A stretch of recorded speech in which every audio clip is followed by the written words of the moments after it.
Alô, família linda, seja bem-vindo aí ao nosso canal. Vamos viver maçonaria. Esse amigo e irmão que vos fala é Jair Gomes. Meus irmãos, eu estava estudando ali um pouco de maçonaria e eu vi algo bastante interessante. E eu falei assim, rapaz, eu vou dividir com meus irmãos. Eu vou apresentar para o povo maçônico de forma científica, de forma hermenêutica, de forma exegésica, o que eu entendi no quesito dos pontos de reconhecimento da Grande Loja Unida da Inglaterra. De princípio, muitos maçons apresentam os 8 pontos de reconhecimento da Grande Loja Unida da Inglaterra como fossem pontos de regularidade. Ora, é só você buscar recentemente, em 1929, o próprio artigo publicado pela Grande Loja Unida da Inglaterra, na pessoa do grão-mestre na época, que ele apresenta explicitamente que são pontos de reconhecimentos que a Grande Loja busca e exige das potências maçônicas que existiam e que existe e que vem a existir, para que possa fazer um requerimento para que busque o reconhecimento da Grande Loja Unida da Inglaterra. Então a diferença aí é gritante, não são pontos de regularidade, são pontos de reconhecimento. Política, na linguagem atual, política administrativa da instituição específica, ou seja, da Grande Loja. Ela faz uma exigência de uma potência maçônica já existente, até, digamos, mais velha do que ela, ou potências posteriormente, ela que queira requerer um tratado de mútuo reconhecimento com a mesma, ela coloca lá as suas exigências. Eu já falei aqui muitas vezes. Agora, o que chamou a minha atenção, eu estudando cientificamente, meditando sobre o texto, cosmopensando, buscando na hermenêutica, buscando na exegese, foi o primeiro ponto. O primeiro ponto eu já tinha lido várias vezes, né? Muitas vezes, mas aí eu parei para estudar cientificamente, né? E eu vi algo interessante que eu gostaria de dividir com vocês. Olha, é a minha interpretação, certo? Hermenêutica e exegesicamente. Eu não estou aqui dizendo que é uma verdade, até porque eu não tenho provas comprobatórias, documentos, né? Eu já falei aqui para vocês que a maçonaria ela é fruto de historicidade, de narração de memória, ou seja, dificilmente você vai encontrar documentos maçônicos que possa afirmar ou que possa alimentar a tua tese. Fica muito difícil. A gente vive a maçonaria, historicamente falando, de relatos de memórias, né? Só maçom fala para maçom, instituição fala para instituição e etc. Não tem documentos para fazer uma argumentação sustentável. Então a gente pode, de certa forma, por ela ser especulativa, a gente pode especular. Mas esse texto existe, está escrito. E aí vamos ver o que vamos ver se você consegue ver o que eu vi, né? O primeiro ponto diz o seguinte, eu vou tentar aqui, acho que eu memorizei, né? Eu vou fazer a leitura na íntegra e vou fazer a interpretação. Reza o seguinte, abre aspas, regularidade de origem, vírgula, que uma grande loja deve ser legalmente constituída por uma grande loja reconhecida ou por 3 lojas ou mais legalmente constituída, fecha aspas. O que você vê aí? De princípio, se você fizer uma leitura muito rápida, você não vai ver nada, né? Mas se você fizer uma leitura atenta, com o espírito científico, e aí você vai observar que existe dois princípios de que uma grande loja vem existir. 2 princípios. Já aí eu não consegui ver ainda, eu estou lendo aqui, né? Eu dei uma pausa no vídeo, fui lá no Google, busquei os pontos de reconhecimento, mas eu não estou conseguindo ver aqui não, eu só vejo aqui o mais específico, por 3 lojas legalmente constituídas, ou mais, que pode constituir uma grande loja. Eu não estou vendo outro princípio aqui não. Mas, veja, o primeiro princípio, como diz bem explícito também, é que Uma grande loja, ela tem como princípio de sua regularidade, na sua origem, ela tem ser constituída por uma grande loja já existente e que esteja dentro de um ciclo de reconhecimento, ok? Esse reconhecimento não é seguindo um padrão digamos, 1, 2, 3, 4, 5, 6, 7, ou seja, a primeira reconheceu a segunda reconheceu a terceira. Não diz, não tem incisos para sustentar uma afirmação como essa. Ele está dizendo claramente, afirmando que uma grande loja deve ser constituída por uma grande loja já existente, constituída e reconhecida. Ou seja, vou usar aqui como padrão, como referência, a Grande Loja Unida Maçônica do Brasil, né? A Grande Loja Unida Maçônica do Brasil é uma potência maçônica constituída, certo? E ela é reconhecida, digamos, por meio de tratado de mútuo reconhecimento, com potências maçônicas mais antigas do que ela, que é o GOMB, o GOIP, ou seja, até reconhecimentos internacionais a GLUMB já tem, potências mais antigas do que ela. E segundo esse primeiro ponto específico, por ela ter reconhecimento de potências maçônicas anterior a ela se encaixa dentro desse princípio. Por quê? Porque se fosse uma exigência de que seguisse uma dinastia de reconhecimento nesse primeiro ponto, a Grande Loja Unida da Inglaterra teria que especificar por meio de inciso, ou seja, teria que ter um segmento. A Grande Loja Unida da Inglaterra, digamos, seria a primeira potência exigindo esse princípio de regularidade para que venha fazer um tratado de reconhecimento. Ela diria, a Grande Loja Unida da Inglaterra reconheceu a Grande Loja Unida da França. A Grande Loja da França reconheceu fulano, ciclano, beltrano, e assim um histórico de reconhecimento. Você como historiador maçônico, né, de renome, ou então você YouTube, você tem esse histórico. Eu faço até aqui um desafio, né? Um desafio a você a me apresentar esse histórico de reconhecimento. Não temos. Como eu fiz a minha introdução, maçonaria, na sua historicidade, são relatos de memória. Você não tem documentos. Se você encontrar um documento que tem essa árvore genealógica, eu ficarei muito feliz. Agora, maçons chegar aqui para você e dizer, a grande loja reconheceu tal grande loja e aí manteve essa dinastia, manteve essa árvore genealógica. Não tem isso. Se um dia você ouvir um maçom falar isso, é mentira. Não tem como você provar. Então ela faz uma afirmação que uma grande loja, ela pode ser regular na sua origem se ela manter dois princípios. Ela pode ser fundada diretamente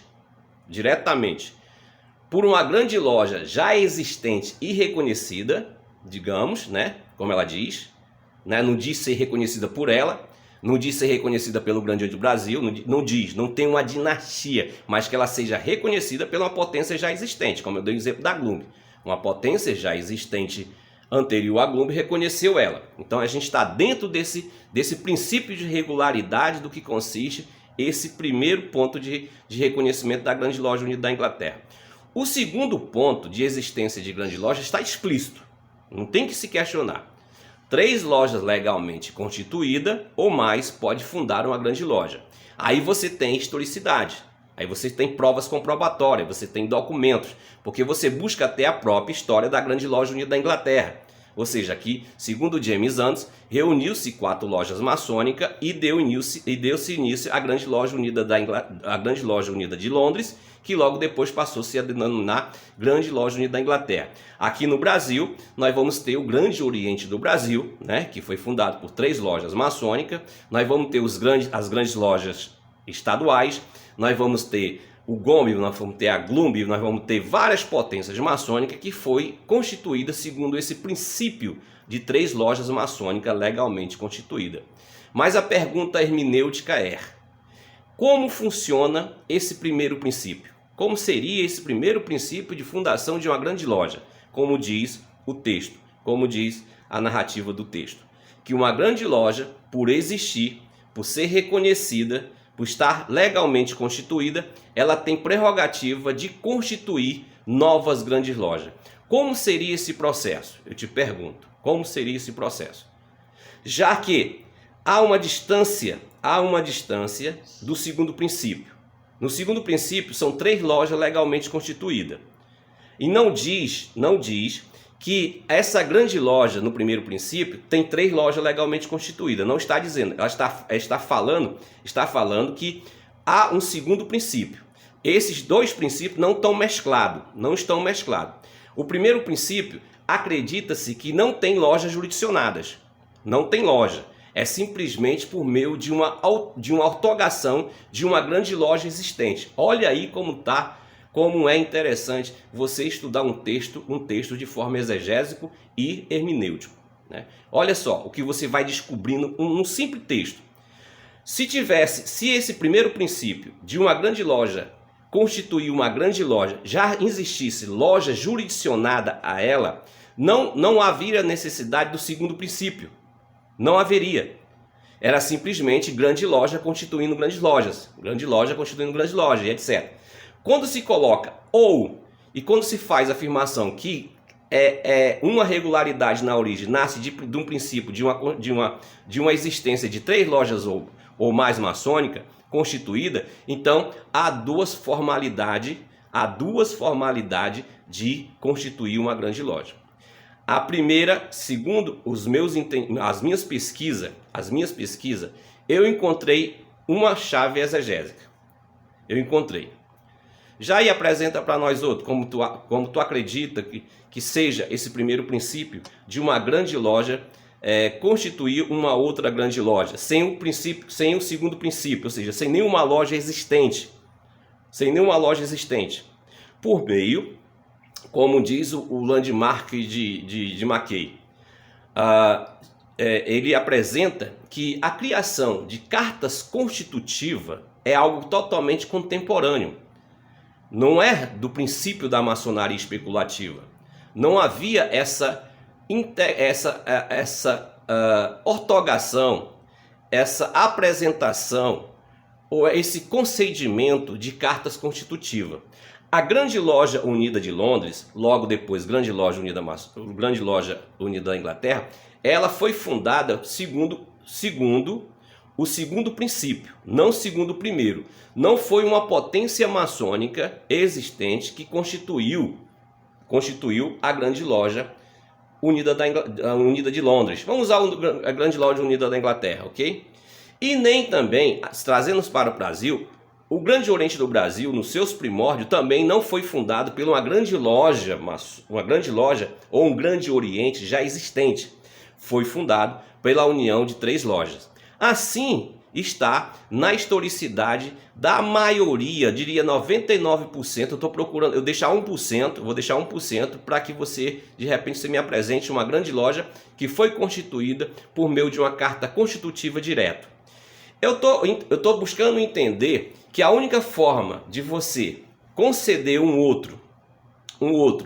a autorização, né, de dar continuidade ou criação de uma instituição como denominado potência maçônica seria um documento te autorizando a você começar do início um trabalho maçônico, né? Eu diria até fazer uma comparação aqui um pouco finita, um evangelismo, né? Um evangelismo em um estado ou um país que lá não tenha uma potência maçônica.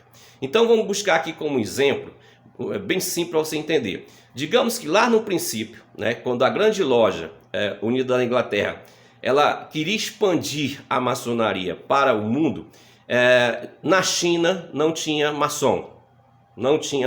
Digamos, não tem maçom na China, digamos aí em 1840, em 1870, em 1910, vamos dizer que não tinha maçonaria na China. Então eu pego aqui um mestre maçom da minha confiança e o concedo, olha, você vai para a China como fosse uma espécie de evangelista, você vai para a China e lá você vai constituir você vai com essa autorização, já com a ortogação já legalmente constituída por meio desse documento denominado Carta Constitutiva, e você lá vai se declarar uma grande loja unida da China. Porém, segundo o que consiste esse princípio, acredito eu que pelo dado momento, essa nova potência, esse indivíduo vai se manter integrado à potência a qual o concedeu essa autorização de uma carta constitutiva. Pelo dado momento, ele vai ficar integrado, ele vai ficar buscando auxílio dessa instituição. Seria uma forma de expandir a maçonaria de forma universal fisicamente. Então esse indivíduo, chegando lá naquele país, sozinho, sem nenhum nada, né, digamos, um evangelista, né?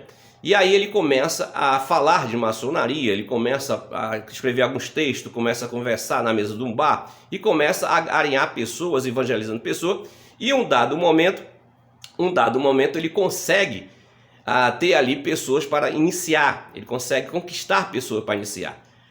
Ele, segundo a prerrogativa do que consiste os landmark, ele vai ter que buscar em seu auxílio, maçons para constituir uma loja provisória. Então ele vai buscar da onde? Ele vai buscar daquela fonte que o concedeu a carta constitutiva, já que ele se denomina uma grande loja. Então vem maçons, né? E ali forma uma loja temporária e faz a iniciação, faz a elevação, faz a exaltação e já deixa ali a grande loja instalada. Nesse dado momento, essa grande loja ainda pode se permanecer integrada à sua mãe, ou seja, a sua fonte que o concedeu uma carta constitutiva. Porém, em um dado momento da sua existência, vai ser necessário que essa nova grande loja ela saia dos laços de integração, de jurisdição, né, dessa potência que o concedeu a carta constitutiva para viver de forma totalmente independente, porque senão vai ferir o quinto ponto de reconhecimento, que uma grande loja não pode dever jurisdição, não pode dever subordinação a nenhum outro órgão que não seja ela mesma. Então seria um tipo de auxílio, essa primeira forma de criar potências maçônicas. Eu achei isso formidável, eu achei isso sensacional. Agora eu não tenho como provar para você que houve situações como essa na historicidade da maçonaria. Eu não tenho como provar. Como eu falei para você, em maçonaria é muito relato de memória. Eu não tenho documento. Mas se isso ocorreu, é algo formidável, algo sensacional. Quebra muitas castanhas, principalmente da maçonaria brasileira, principalmente aqui do círculo fundamentalista, né, da questão do fanatismo maçônico da maçonaria brasileira. Ok? Fato é que toda a maçonaria brasileira, digamos, esse ciclo autocrático, desses sistemas maçônicos autocráticos, eles foram fundados segundo o segundo princípio, né, de fundação de grandes lojas. Ou seja, o Grande Oriente foi fundado por união de três lojas maçônicas, as grandes lojas estaduais, os grandes Orientes independentes, a Glumbe, o Gombe, o Goipe, ou seja, 230 potências maçônicas hoje existentes no Brasil, foram fundadas dentro desse princípio, acredito eu, de três lojas maçônicas. Nenhuma grande loja estadual, se eu não me engano, eu não tenho provas, nenhuma potência maçônica no Brasil foi fundada sobre esse princípio de uma carta constitutiva concedida por uma potência maçônica já existente, e muito menos pela Grande Loja Unida da Inglaterra, né? Se você um dia encontrar aí maçons doidos, maçons falando que o Grande Oriente do Brasil, na sua fundação, recebeu uma carta patente, como gosto de falar, olha, não confunda carta patente com carta constitutiva. Em maçonaria não existe carta patente, o que existe é carta constitutiva. Vamos agora tirar uma conclusão e alimentar a nossa tese. Ora, já que nenhuma potência maçônica aqui no Brasil, vamos usar o micro do Brasil, vamos usar a nossa geopolítica do Brasil, já que o Grande Oriente do Brasil e as grandes lojas e os grandes orientes, nenhuma potência maçônica no Brasil foi fundada segundo o primeiro princípio, ou seja, não foi autorizado a sua existência por meio de concedimento de uma carta constitutiva de uma potência já existente, como é que nasce aí as cartas constitutivas das potências maçônicas, querendo condicionar as lojas hoje em acreditar que ela só pode ser uma potência maçônica, uma loja regular, se ela tiver uma carta constitutiva da potência específica. Ou seja, o Grande Oriente do Brasil diz que qualquer loja maçônica que não tenha uma carta constitutiva sua é uma loja irregular. A grande loja do mesmo jeito, e etc, etc, etc. E assim cria-se esse mundo narrativo de mentiras. Como? Ora, já que as 3 lojas que fundaram o Grande Oriente do Brasil não tinham carta constitutiva. Não tinham carta constitutiva de nenhuma potência maçônica já existente. Porque já existia o Grande Oriente de França, já existia a Grande Loja Unida da Inglaterra, Escócia e etc, etc, etc. O mundo já estava maçônico. E o Grande Oriente do Brasil nasce ali de 3 lojas maçônicas. Ah, mas já aí tem. Não tem, são narrativas.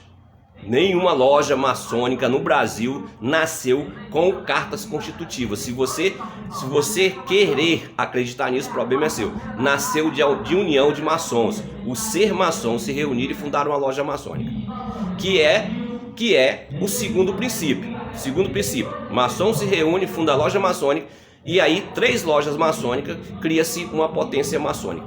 Logo, criando-se essa potência maçônica, agora essa potência maçônica, como instituição maçônica, como potência maçônica, ela vai conceder as suas jurisdicionadas, ou seja, as suas lojas jurisdicionadas, para demonstrar que aquelas lojas fazem parte desse ciclo administrativo, concedendo às mesmas cartas constitutivas. É um documento totalmente criado, simbólico, né? Não é sólido, não tem dinastia. É algo totalmente que vem a existir. Está na ideia e passa a existir quando a potência passa a existir.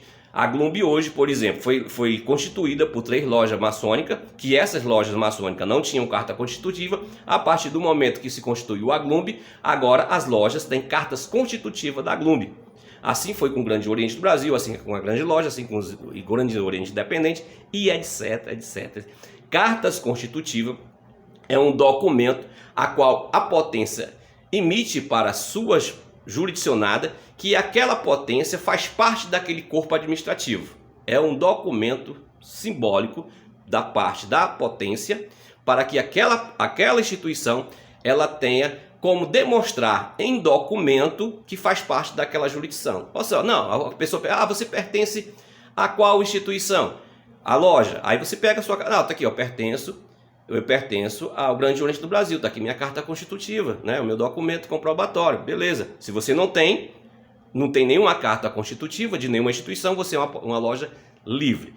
E essa loja, ela pode ir para qualquer outra jurisdição e trocar sua carta constitutiva, né? Como foi o exemplo do último vídeo que eu falei, né? A Crescencio Pereira sai da jurisdição fulano, vai para outra jurisdição e recebe uma carta constitutiva.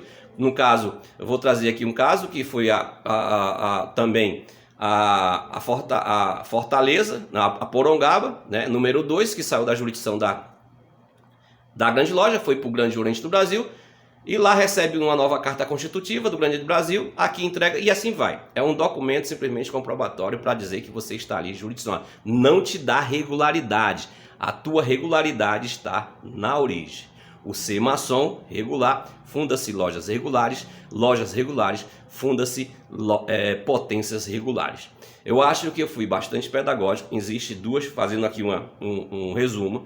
Há 2 formalidades de fundar uma grande loja: por meio direto, né, de um concedimento de uma potência já existente, de uma entrega de uma carta constitutiva, para que aquele indivíduo, né, ou aquele grupo possa ter autorização, estando mesclado, né, aquela potência que o apadrinhou, né, e etc. Ou então nasce totalmente independente, livre, segundo o segundo princípio, que são de 3 lojas legalmente constituídas. Vou ficando por aqui. Te amo sem te conhecer.